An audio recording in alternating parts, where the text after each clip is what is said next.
ফিরে এলাম বিরতির পর। নতুন বছরে নতুন সন্ধ্যা, কবিতাময় আড্ডা। সঙ্গে রয়েছেন আমাদের সঙ্গে ওপার বাংলার একজন প্রিয় মানুষ, বন্যাদি। কথা ও কবিতায় আপনারাও যদি অংশগ্রহণ করতে চান, যোগাযোগ করুন 9433531731 এই নম্বরে।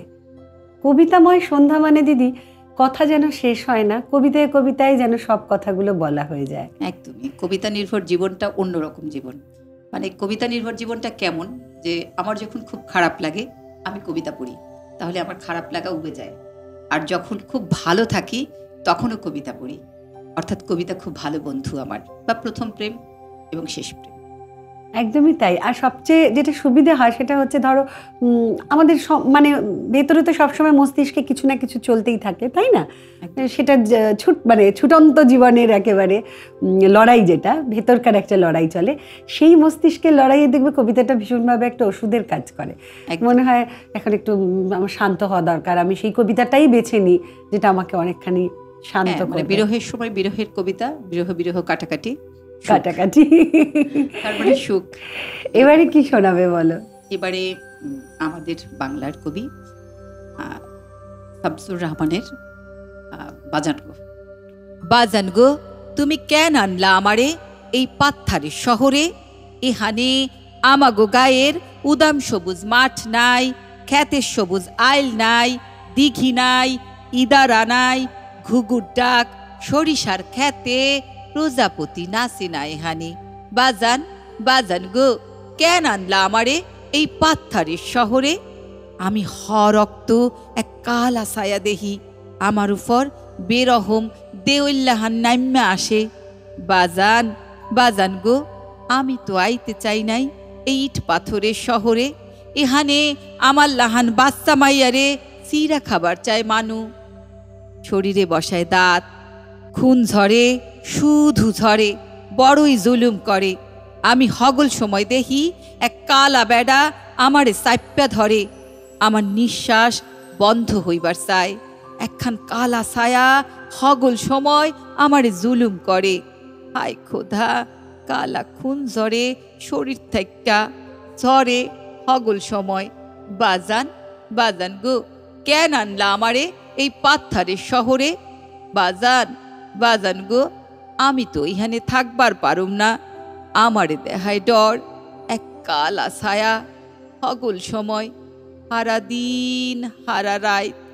বাজান, বাজান গো, কেন আনলা আমারে এই পাত্থারের শহরে? বাজান, বাজান, বাজান গো, বাজান। একেবারে অন্যরকম, এটাও ভীষণ একটা ব্যতিক্রমী একটা উপস্থাপনা। শিশু মানে কন্যা শিশুশ্রমের উপর লেখা একটি কবিতা, যে বাড়িতে আমরা যে লোকটাকে রাখি, মেয়েটাকে রাখি, সেটার উপরে লেখা। খুব ভালো। আচ্ছা দিদি, ভালোবাসা কিসে কিসে জড়িয়ে আছে? তো প্রচুর। তাহলে তুমি শুরুতেই বলবে, কবিতা তো আছেই, যে ফুল, আমার স্টুডেন্ট, আমার কলেজ, আমার কর্মজগৎ। সবথেকে ভালোবাসা হচ্ছে মানুষের সাথে মিশতে আমি ভালোবাসি। মানে বিভিন্ন রকম মানুষ থাকে পৃথিবীতে, কত মানুষ, কত রকম। আমরা অন্তত ভাবি যে এই মানুষটা খারাপ, আমি খারাপ মানুষটাকেও, যেহেতু আমি দর্শনশাস্ত্র পড়াই, দর্শনশাস্ত্রতে খারাপ তথ্যগুলো কিন্তু ফেলে দেয় না, এগুলোকে রেখে দেয়। অর্থাৎ এগুলো হচ্ছে আমার ভিত্তি। সেরকম আমার কাছে যে মানুষটাকে আমার সাথে যায় না, তাকেই তো আমরা খারাপ বলি, মানে আমার সাথে বনছে না, সেই মানুষটাকে আমরা খারাপ বলি। কিন্তু ওই মানুষটা আমার ভিত্তি, অর্থাৎ ওই মানুষটার কাছ থেকে কিন্তু আমি সব থেকে বেশি শিখি। আমার কাছে উনিই শিক্ষক। ভালো বললে এই কথাটা, এটা কিন্তু আমিও ভীষণভাবে কাজে লাগাবো তোমার থেকে শুনে। আমার খুব ভালো লাগলো কথাটা। এবং সবচেয়ে বড় কথা হচ্ছে যে মানে তোমার যে কর্মের জীবন, তুমি যে সাবজেক্ট নিয়ে পড়াও, সেটা যে তোমার অনেক সময় কি হয় যে যেটা ভালোবাসে সেটা নিয়ে এগোনোর সুযোগ থাকে না, কিন্তু তোমার ক্ষেত্রে কথা বলে যেটা মনে হলো, তুমি কিন্তু তোমার পছন্দের সাবজেক্টটা নিয়ে একদমই তাই এগোতে পেরেছো। কারণটা বলি, কারণ আমার বাবাও শিক্ষক ছিলেন, কলেজের শিক্ষক ছিলেন এবং অধ্যক্ষ ছিলেন শেষ বয়সে। তিনি একটা গভর্নমেন্ট কলেজে পড়াতেন, আমাদের ছোট্ট জেলা শহর ঝালকাঠির। তো সেই, আমি বরিশালের মেয়ে, আগেই বলে রাখি। সেই ছোট্ট জেলা শহরে বেড়ে ওঠা আমি, আমার বাবার ইচ্ছে ছিল, আমার বাবা যেহেতু বাংলা সাহিত্য এবং ইংলিশ সাহিত্য দুটোই মাস্টার ছিলেন, সেজন্য তিনি ইচ্ছে করেছিলেন যে আমিও কোনো সাহিত্যে পড়ব। তো আমাকে, আমার পরীক্ষা যখন হয়ে গেল, তো আমার সাহিত্যে চলে এসেছে আমার নাম, কিন্তু আমি টুপ করে গিয়ে দর্শনে ভর্তি হয়ে যাই। কারণ হচ্ছে যে লজিক আমি যখন উচ্চ মাধ্যমিকে পড়ি আমার খুব প্রিয় সাবজেক্ট ছিল, মানে এত পছন্দ করতাম এবং খুব ভালো লেগে গিয়েছিল। তো কাউকে কিছু না বলে টুপ করে ভর্তি হয়ে আসি। তো বাবা তখন অফিস রুমে বসেছিল এসে, যেহেতু তিনি অধ্যক্ষ সবাই চেনেন, তো তিনি বলেছিলেন ভর্তি হয়েছিস? আমি এসেছি, তো আমি বলছি আমার হয়ে গেছে। তো তখন বললো কিসে? তখন বললাম দর্শনে। বলছে এটা কিন্তু খুব কঠিন সাবজেক্ট। আমি বলছি আমি খুব ভালোবাসি, শুধু এটুকুই বলেছি। সেই থেকে আর কি লেগে পড়া এবং সেটাতে জয়ী তো তুমি অবশ্যই জয়ী হয়েছো। আর কবিতাকে নিয়ে তো আমাদের কবিতা শুনতে শুনতে আমরা তো গল্প অনেকটা করবো, এখনো বাকি আছে অনেকটা। এবার একটু কবিতায় যাই, এবারে কি শোনাবে? এবারে আমি নির্মলেন্দু গুণের একটি প্রেমের কবিতা পড়ছি, যাত্রাভঙ্গ। ছোট্ট কবিতা। হাত বাড়িয়ে ছুঁই না তোকে, মন বাড়িয়ে ছুঁই। দুইকে আমি এক করি না, এককে করি দুই।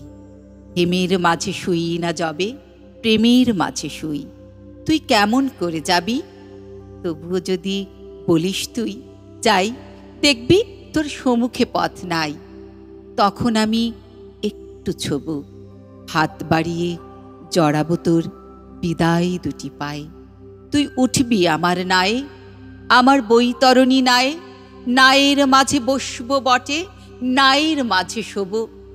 হাত বাড়িয়ে ছোবো না তো, দুঃখ দিয়ে ছোবো। তুই কেমন করে যাবি? ভীষণ একটা প্রিয় কবিতা, মন কিভাবে ছোঁয়া যায়। তো এইরকম আমরা আরো গল্প কবিতা নিয়ে তো আছি, থাকবো। আপাতত আবারও সময় হয়েছে, নিয়ে নিচ্ছে একটা ছোট্ট বিরতি। কবিতায় থাকুন।